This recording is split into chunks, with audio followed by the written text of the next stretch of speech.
Hi everyone, it's Monday, the 12th of September 2016, and this is the Chinese Consumer Behavior Talk.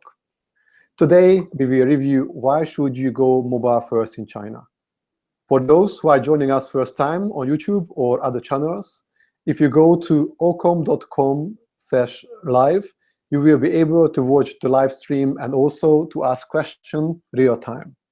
As the questions come in, those will be answered. So please feel free to ask questions anytime.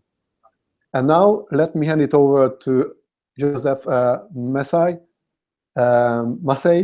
social media executive from Okomp Digital, a Chinese marketing agency, to review the topic of the day, which is why should you go mobile first in China?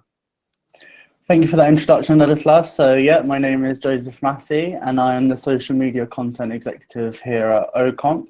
Let's dive straight into the presentation. I'll just start to share my screen. There. Perfect. So yeah, as Ladislav said, why should you go mobile first in China? 2016 Chinese mobile user behavior. So in this presentation, we'll talk about 3 key points. So the first one, why should your business target Chinese customers via mobile devices? So here I'll talk about a number of points, including the penetration rate in China and compare it to the UK, the most used functions on mobiles, and the situation for China's mobile versus desktop, where I'll talk about China as a whole, including other regions. For point 2, which digital channels should you utilize when marketing in China? I'll discuss what digital channels there are in China and specifically talk about WeChat and Weibo. I'll also provide an example, including WeChat as the main digital channel, which I'll get into. Point 3, what are the key differences when targeting mobile users versus desktop users? So here I'll talk about the differences between mobiles and desktops and how to target them. There will also be a particular focus on mobiles, and I'll also just discuss a typical day in a Chinese mobile user. So I'll get into this more later on and it'll make a bit more sense. So let's dive straight in to point 1. So as I said, point 1, why should your business target Chinese consumers via mobile device? Okay, so before we get into anything, population's involvement in a specific area. There are 688 million internet users in China, and from this figure we can calculate the penetration number. There are 624 million active social media users and 620 million mobile users. So respectively, the penetration rates are 92% for the active social media users and 90.1% for the mobile users. These penetration rates are particularly useful, and they're quite high as well. They show quite a high involvement in social media sites. This information is quite vital to emphasize the importance of social media in China and how you can target a large demographic through online sites. So here I've done a little comparison just to put into perspective these penetration rates. So we just discussed these penetration rates in the previous slide, and to put this into perspective, I compared them. I've done a comparison with China and the UK. So we can see that there are roughly 60 million internet users in the UK, which when compared to active social media users and mobile users, again like I did with China, this is 59% penetration rate for active social media users and 51% for mobile users. Where this tool method comes in handy is that it can measure the penetration rate of the internet users rather than the population numbers, which, since the two countries are clearly very different in size and proportion, it gives a really good perspective on this. Social media in China has a huge place in Chinese citizens' social, personal, and business lives. So, therefore, it's vital to any business wanting to enter the Chinese market to, understand that, it's a very vital component in Chinese people's lives. So, on this slide, just to talk about, the most used functions on a mobile.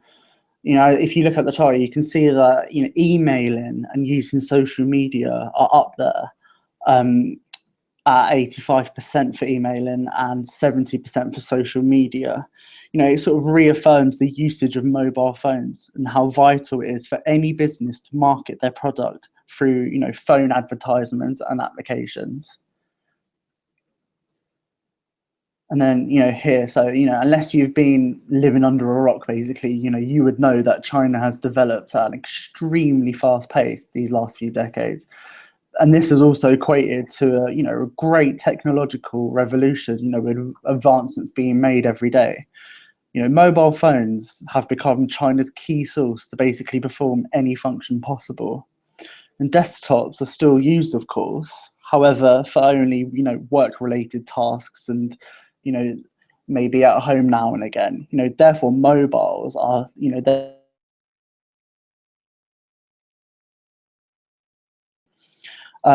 one of the more staggering developments being made is the penetration rate of internet users in other parts of China. There's a lot of people start kind of dismiss that there are other regions within China, and it's not just Beijing, Shanghai, Guangzhou. There are different areas. In 2005, there was over 50% of the year's new internet users were from rural areas. So, this isn't a figure to dismiss. You should really take it into consideration. I think the main reason for this is the fact that mobile phones have become cheaper, and they've become a more convenient way to access internet for these rural citizens. And also with the emergence of smartphones in China for under 1,000 yuan, which equates to roughly around for using these devices.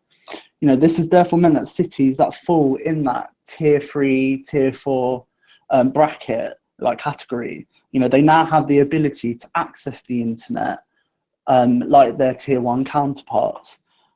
The main reason as to why these figures are of importance, it comes down to the fact that even though China is urbanizing and developing at such an extremely fast rate, half of the country's population does still reside in rural areas. So now by targeting mobile users specifically, your business can fully penetrate a larger proportion of China's population that at one time was impenetrable. And this leads on to our second point, which is which digital channels you should utilize when marketing in China. So, there is a vast range of different digital. China, of course, has a firewall, which therefore doesn't allow things like Facebook, Instagram, and Twitter, which are very common in Western countries. But this doesn't matter at all because because there are so many domestic-based applications in China that serve the same purpose, if not more. There are such advanced applications developed by companies such as Tencent, QQ. So using apps such as like WeChat and Weibo, which Chinese citizens are already very familiar with, can help your business target the consumers on platforms that they know and that they understand. In this next slide, we'll just sort of mention WeChat. What is WeChat? WeChat is, it's hard to just say it's one type of Western app that we know. It's basically Facebook, it's Twitter, it's Instagram, it's everything merged into one. It's such a hybrid of an app. It has a very high influence in China with roughly 560 million active users. I'm sure this number's increasing every day. It allows users to send text, voice messages, play games, watch videos, shop, and you can even pay via the mobile payments. The most used functions on WeChat are friend interactions, which rank at about 80.3%, discovering the latest news, which is about 50% of users, find interesting information, about 45%, share useful information for life and work, and also obtain useful information for life and work, both at around 49%. It is a very influential app within the Chinese digital social media atmosphere, as you could say. And then we also have Weibo, which was launched in 2009, and it has been coined with the term as the version of Twitter because it has a restriction on how many characters you can write. And as I said, along with WeChat, it is a vital platform for marketing. What do people use WeChat for Weibo for? Discover news and hot topics. About 72% of the 212 million active users, this is what they do it for. Follow content relevant to them, about 65.5% of users. Obtain useful information for life, work, 59.7%. Who do they follow? It's quite similar to, Twitter and Instagram and things like over here. The fact that you can follow your classmates, your friends, your colleagues, family members, it's all quite popular. But then you can also follow celebrities and, other high profile people. How regularly is Weibo used? 47.5% of the 212 active users use it daily. So around half of that figure use it daily. 77.2% of users use Weibo 2 to 3 times per week. And then it's on a measurement of over 60 minutes each time. There's about 23.4%. So it's not necessarily one of these applications. It's like Twitter as it's like been coined. It's not for reading long parts of information. It's just for those quick snippets. Whereas WeChat has been more configured to sort of scroll and read and abundant amounts of text. So yeah, as I was saying, each platform has a different purpose, but generally these two are probably the most key in helping to give your business the awareness and the credibility it needs. So for companies wishing to market in China, WeChat offers ads that can be broadcasted to certain audiences, and marketers can also create their own accounts and post content of their own. They can also offer special discounts and other offers to increase both brand awareness as well as loyalty. And then for Weibo, as I said, China's Twitter, is one of China's most popular websites, and marketers can use it to gain followers by posting their own, original content, as well as links to other content. So it's a really great way of, spreading information and sort of educating the consumer, as you could say. Naturally, you don't really have to put all your eggs in one basket and focus on one platform, but having a strong presence on one platform might be more beneficial than having a weak presence on, 3 or 4 of them. But agencies such as ourselves, however, we have the ability and the resources to create a strong presence on multiple platforms. Therefore, to be safe and sensible, you should, not go at this alone. So on the next slide, I'm just going to give you now like an example of, a business and, how they can use a digital social media channel in China and how it can work for them. So for example, I'll do like an e-commerce business, how they should sort of pursue it. So say if you're a business, for example, I don't know, selling wine, WeChat is a very popular digital channel to pursue. Why? Well, WeChat has close to 600 million active users. It's widely used amongst every Chinese citizen in China and abroad, and it has the ability to share and post information. And this is like the first step for any business to create, good brand awareness and credibility, which is vital for Chinese consumers. As they are quite skeptical shoppers due to quite a lot of fake products being sold, quite evident on the market. So this is a very great way just to reassure the Chinese consumer that what you're selling is legit. Another feature that WeChat offers, which is really great, is that it's integrated a wallet feature, which you can just see on here. It's coming in the Qianbao, and you can just see where it says wallet. Within this feature, you can sort of see that WeChat has integrated a feature for users to access JD, which is jingdong.com, For anyone that doesn't know, it's sort of similar to Tmall, Taobao, which is also sort of like an eBay, Amazon type of place where you can set up a store and sell your products. This is a perfect place for, let's say, this wine company, for hypothetically, to promote its business. So along with like frequent posts on WeChat's main app and updates on it, the user can then go on to access JD without even leaving the app. This creates a very unique and convenient shopping experience for the consumer, along with being very user-friendly. Okay, so I'm just going to swiftly now move on to point 3, where we'll talk about the most of the stuff. What are the key differences when you target mobile users versus desktop users?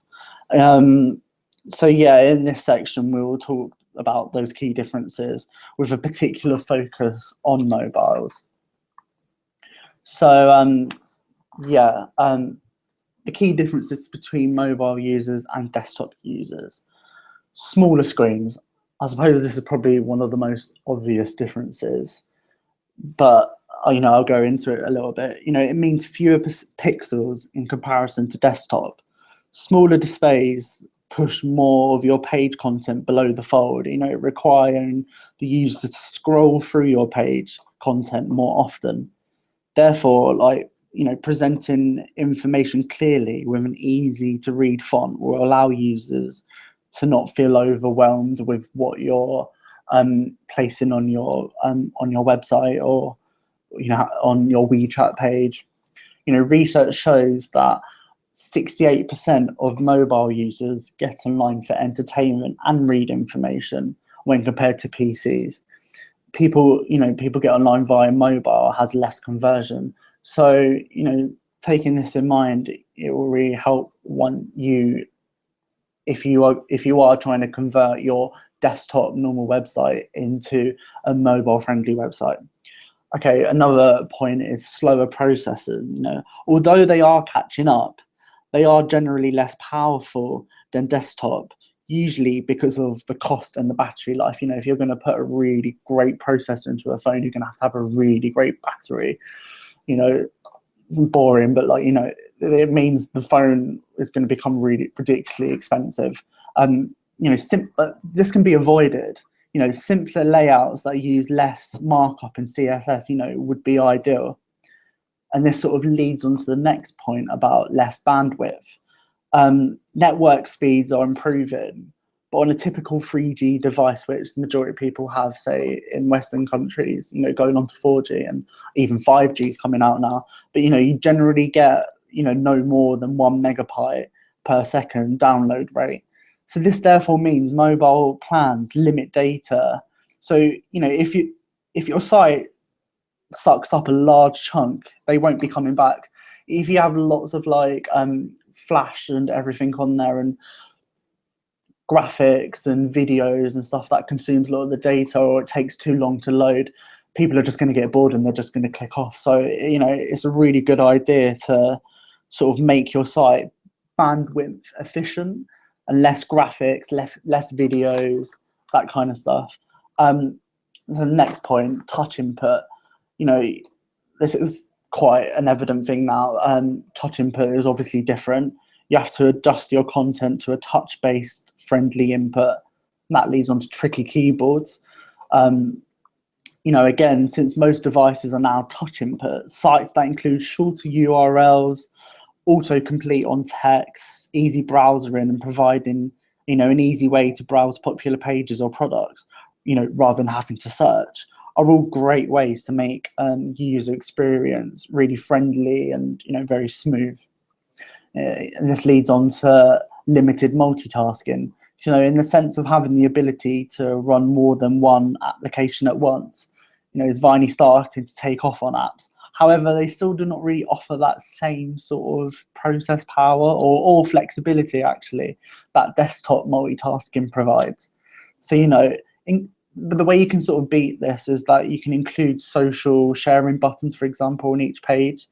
So you can put WeChat symbols or Weibo symbols and stuff. And, likewise for Western social media, you can put Facebook symbols and all that. It sort of makes the whole process a lot more user-friendly and a lot more easier for them. Not saying that they're lazy, it's just saying that it makes things a lot more easier.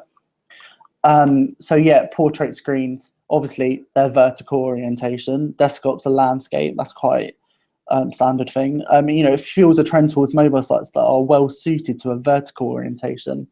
This means fewer columns of content, navigation along the top rather than, down the sides. I wonder if a lot of people know this, but the flash support, obviously mobile phones don't really have that ability. 90% of browsers on desktops have flash installed. However, iOS devices cannot run flash, but you can easily sort of change this around by using things like HTML5 or like CSS3 or something to sort of provide the same quality of content that you want to give, but without draining someone's battery. So yeah, moving on to this, WeChat released its 2015 statistics not long ago and displayed its data in a journey map, which is a really nice, colourful way to sort of display their information.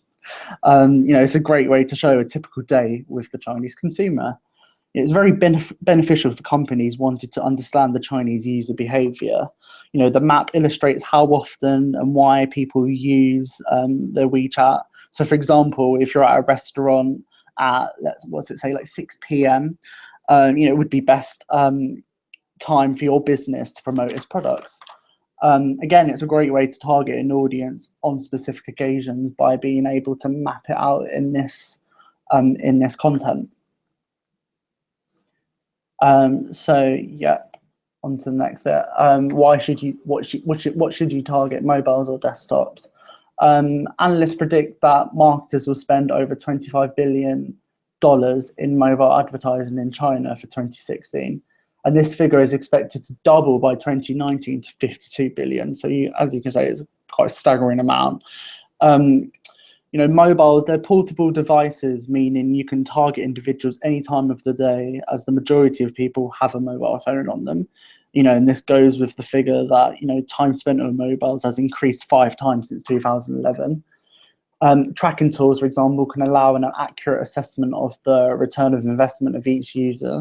And user IDs is a great way to enable targeting to the right demographic. It makes it so much easier because you can find out the age of the user, the sex, the location, interests. It goes on forever. It's such a great way to be able to discover and target the specific demographic that your company wants to target. Okay, so just to summarize all the points that have been said. So the penetration numbers, they're very high for China, especially when we compared it to the UK. Social media are at 92%, whereas in the UK it's at 59%.